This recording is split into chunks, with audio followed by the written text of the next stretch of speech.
Я туда никогда не поеду больше. Жалко, что я тебя хотел увидеть, конечно.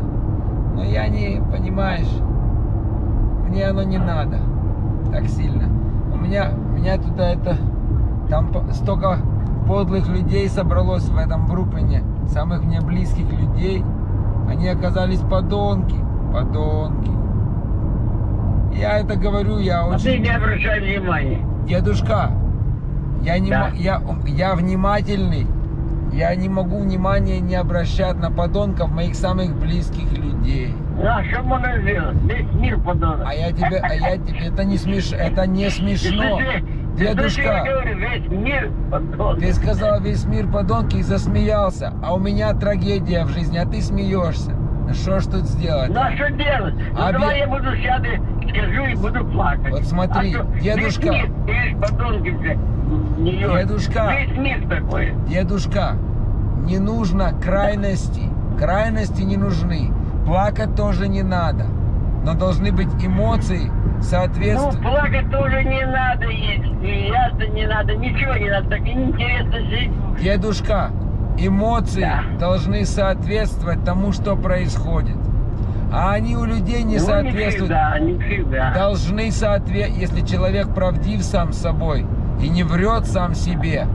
Когда у кого-то горе, он смеяться не будет. Это плохо.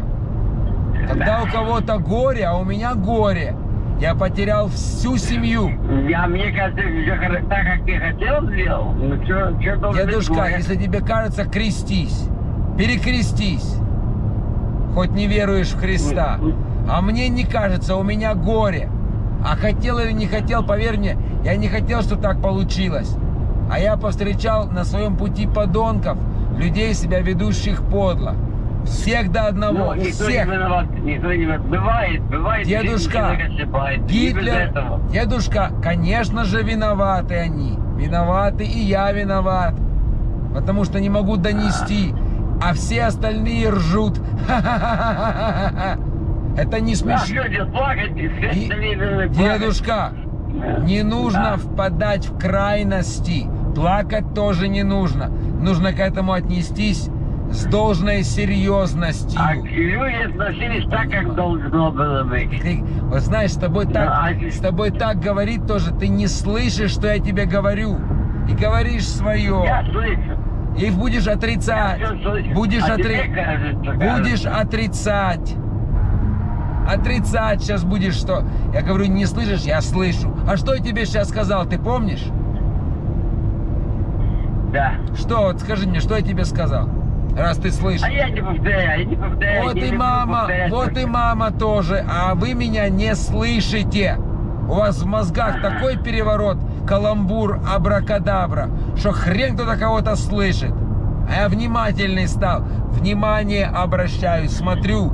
Поэтому не поеду к вам в это ваше подонское логово. И Фелик тоже подонок. Ой, подонок твой Фелик, блин, мой дядя. Подлый человек оказался, низкий. Поэтому я не могу понять тебя, ты хороший человек. Дедушка, я не хочу больше говорить с тобой. Я тебе скажу, завтра у папы день рождения. Я ему позвонил, он трубку не поднял. Передашь ему привет, скажешь: папа Гриша мой, подонок главный. Это подло. Папа, я его в рот ебал, этого папу. Все, дедушка, да, будь здоров, все, дедушка, все, пока, все, давай. Я поэтому с тобой не хочу тоже общаться. Давай, будь здоров, пока, все, не хочу. Я записал это, все, давай, пока, давай. Давай, все, будь здоров, не хочу больше, все, иди давай, отдыхай, не хочу больше, давай. Я не обижаюсь ни на кого. Дедушка, я обижаюсь, Ты меня предал. Я думал, ты мужик, а ты оказался тряпка. Ага. Я тебе с тобой никаких дел не имел. А ты должен, блядь, ты должен был. Дедушка, будь здоров, все, давай, пока. Будь здоров. Давай, пока, давай. Позванивай. Не буду позванивать такому, как ты, некому звонить, давай. Заебали. Какие, блин, как это можно так разговаривать? Это мой родной дед, блядь. Я его люблю. 97 лет. Это ж какая-то хрень. как аж противно. Хуйня какая. С Настей позвоню. Поэтому я и не звоню. Только можно какая погода.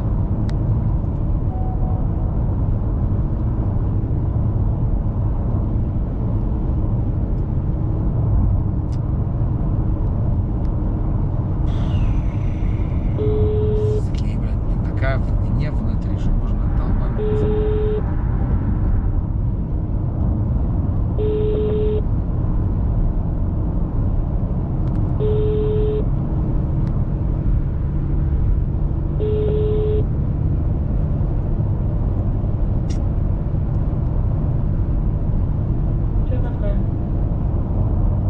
Я с дедушкой разговаривал. Уже охрип. Он не слышит. Они все сговорились тупо ржать. Че ты ржешь? Говорю, там приезжаю в Нью-Йорк. Вот сейчас я все брошу и поеду в Нью-Йорк. Этими долбанутым. Ой, какие гнусные люди оказались, а? Фу, аж вонять стало, мне аж противно. Я говорю, что ты, что смеяться, блядь?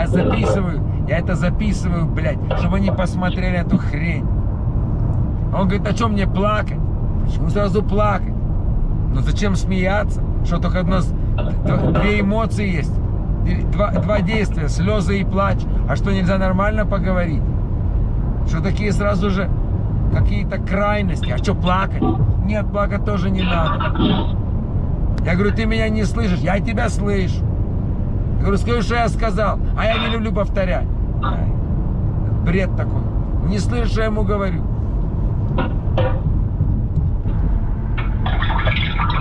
А что вызывает смех?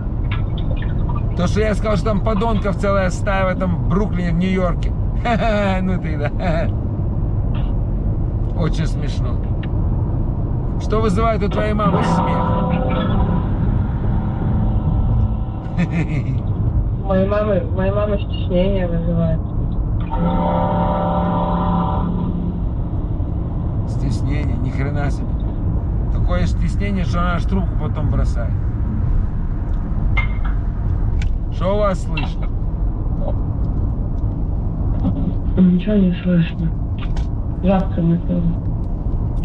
Обидно, что, знаешь, 97,5 лет деду. Никто здесь не вечный, но кто-то уходит раньше. Обычно те, кому старше, уходят раньше. Значительно старше, значительно раньше. Знаешь, вот так вот, такие красивые, сейчас у него красивый такой возраст, редкий возраст. Немногие доживают почти что до 100 лет. Ай,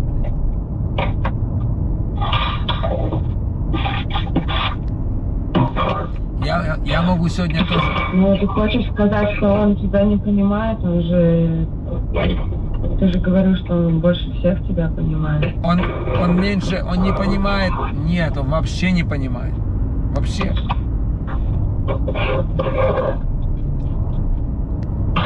Вот я сегодня с Димой разговаривал на пляже. Одно и то же. Люди настолько отупели.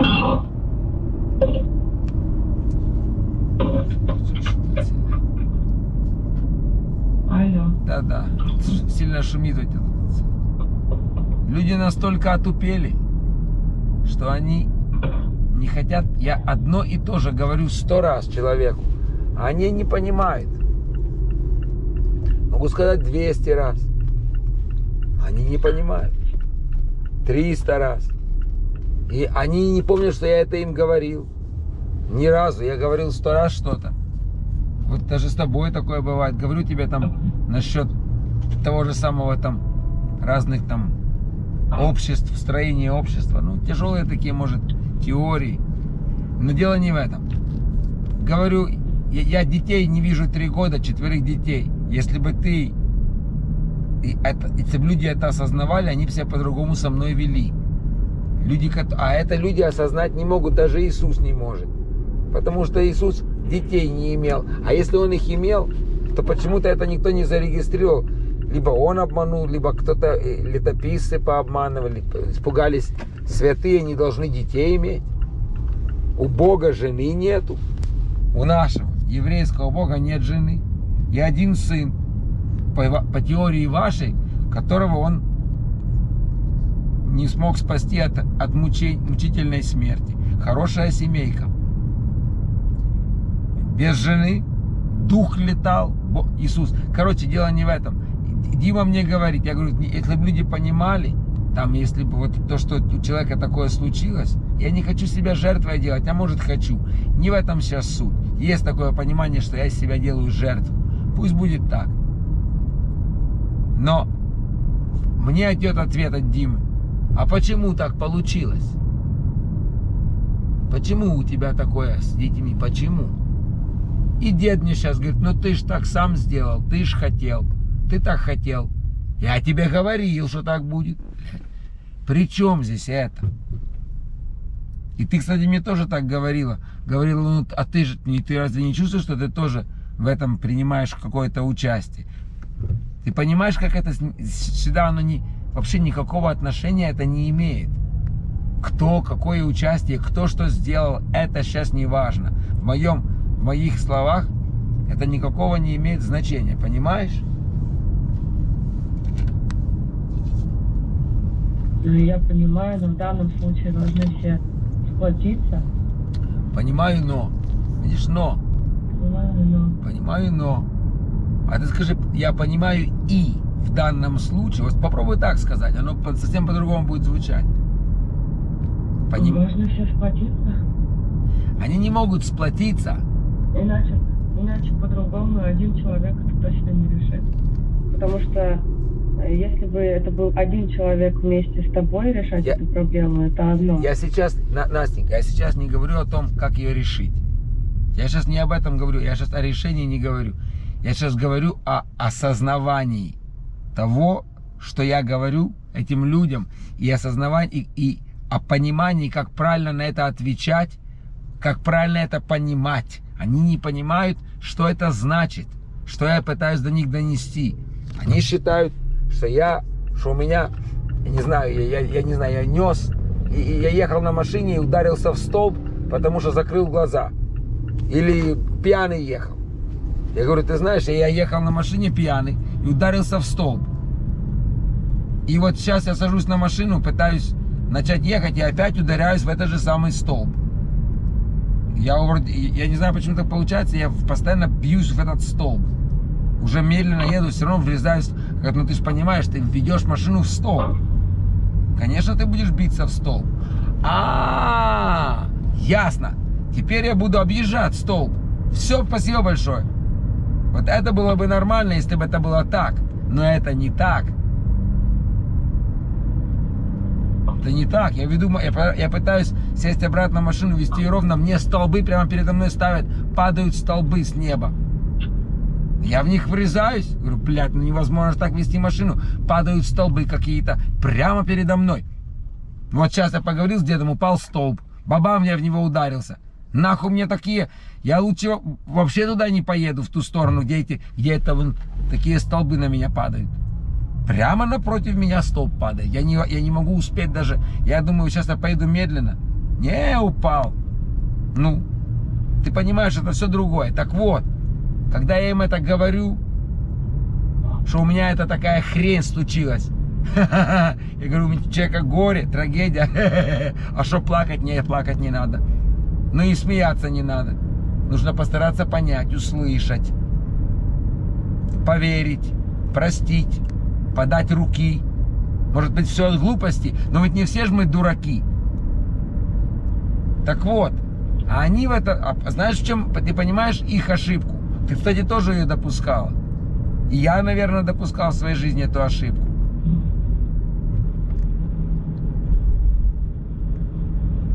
Ну и ищут причину в тебе. Они не ищут. Они показывают мне, что причина во мне. Что я виноват.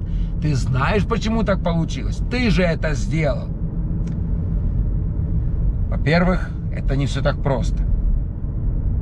Я столб не ставил перед собой. И в него специально не въезжал. А если я это сделал, Вот так, как-то так. Так, значит, может, мне можно как-то объяснить, чтобы я так больше не делал, потому что, поверь мне, я не хочу в столбы въезжать на полной скорости. Биться в них каждый день. Не хочу. Вот твой папа вообще из машины вышел. Ходит пешком. Он вообще ушел из этой темы. Вообще его нету больше. Что он не знал, как вести машину, когда падали перед ним столбы тебя и мамы. Сказал, нахуй мне это надо. Мне это не надо. Я уйду. А я хочу дальше ехать. Я хочу, чтобы столбы перестали падать. Они вместо того, чтобы сказать, я от них ожидаю не обвинения в мой адрес, что это я сделал. Мы ж говорили. А почему так? Кто виноват? Тут дело не в вине. Тут дело в Александре Яковлевиче, который приехал на зону давать концерт заключенным на зоне зэкам. Он не пришел говорить, почему вы тут все сидите, кто виноват. Вы знаете почему? Вы воровали, убивали. Да, вот поэтому вы здесь. Знаете почему вы здесь? Потому что вы воровали. Он так не говорит. Он им песни поет. Он им дает энергию любви. Понятно, что они все оступились. Кто-то там воровал какую-то ерунду, и его засекли. Кто-то сидит там вообще на каким-то дебильным темам, политическим. Дело не в этом. Он не спрашивает и не читает дело каждого. Он им песни поет. Он им дает энергию, поддержку, потому что они люди, которые как-то кто-то из них оступился. Кого-то оступили. Но это не важно, он приезжает дать им поддержку, дать им любовь. Это то, что я прошу от людей. Чтобы они мне концертик дали. Они говорили, а ты же это сам сделал. При чем здесь это? Понимаешь? Да. Вот и все. Они продолжают все это говорить, все как один. И, кстати, ты тоже. А ты знаешь, почему это получилось? Ой, вы знаете, я никогда не думал, как так я в столбы въезжаю. Никогда не думал. Расскажите мне. Такие все умные. Книжку читали. Все большие пешки. Меня это так бесит. Ты не можешь себе представить. И все одно и то же говорят. Как будто они сговорились. А так легко меня обвинить, конечно. А я жертва. Пошли все нахуй. Вон твой папа правильно сделал. Все, забыл, точку поставил. Вон как он сказал, как ее зовут? Айока. Якута. Ну так ты вчера тоже сказал, что не вчера, ты тоже говоришь о том, что ты точку поставил.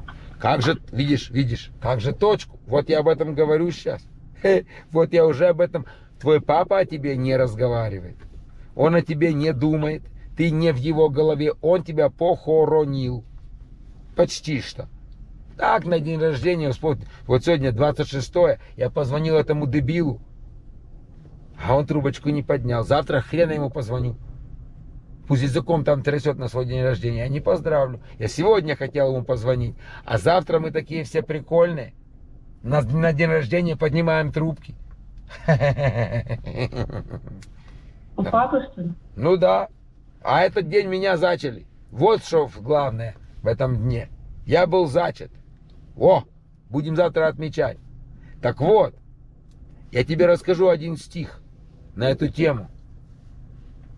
Как он сказал, мой друг, уже прошло лет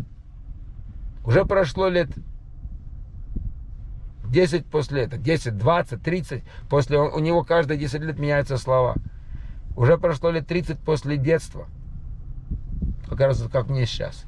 Уже душою все труднее раздеться, уже все чаще хочется гулять не за столом, а старым тихим парком, в котором в сентябре уже не жарко, где молодости листья не сулят.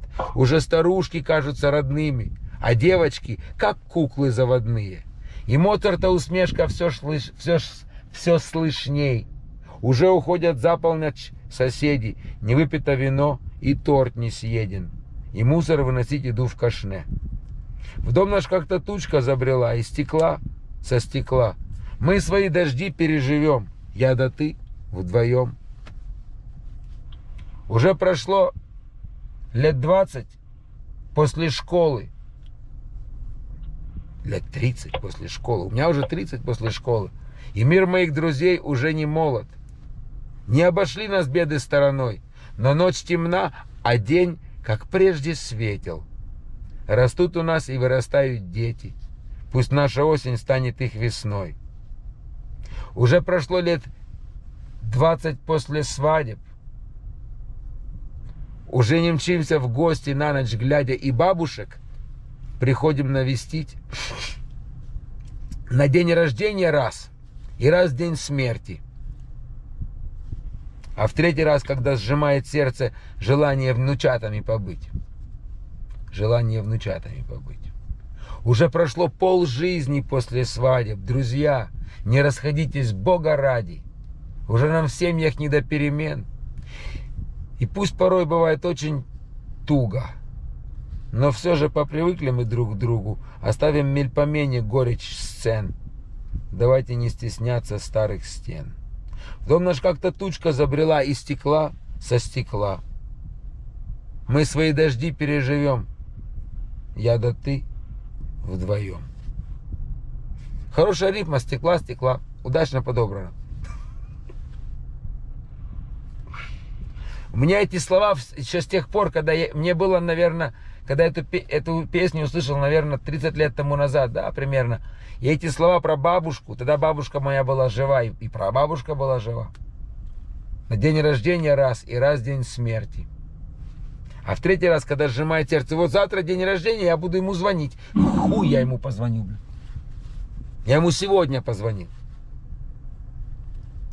Меня это все, короче, достало. Ну ты хороший. Скажи, с добрым утром. Вместо доброго утра столько позитивчика с утра. Я привыкла. Это нормально. Это нужно, как говорит Иисус Хашемович, Христос или Адонаевич. А на самом деле его зовут Иисус Явович. Я же Ява, папа. Еговович. А может, я его отец? Все может быть. Иисус Абрамович Христос. Может, я его отец, и сын в это же самое время. Так и есть. А давай сегодня ночью Друг и брат. подключим к тебе Святой Дух. Может, ты от него забеременеешь? Давай. Я специально куплю прибор, называется, тоже будет Святой Дух. Дух. Угу. Все, я пошел на работу. Было очень приятно, было реально, было умно. It was real. Реально. Умно выслушал. Да, ты послушала, приняла всю мою любовь. Видишь? Угу. Обращайтесь. Что ты говоришь? Обращайтесь, говорю. А вот ты позвони родителям, вот сделай мне одолжение. И скажи им, ребята, ну что вы? Давайте жить дружно. Как вы там? Спроси у папы, у него язык трясется сегодня сильнее, чем обычно.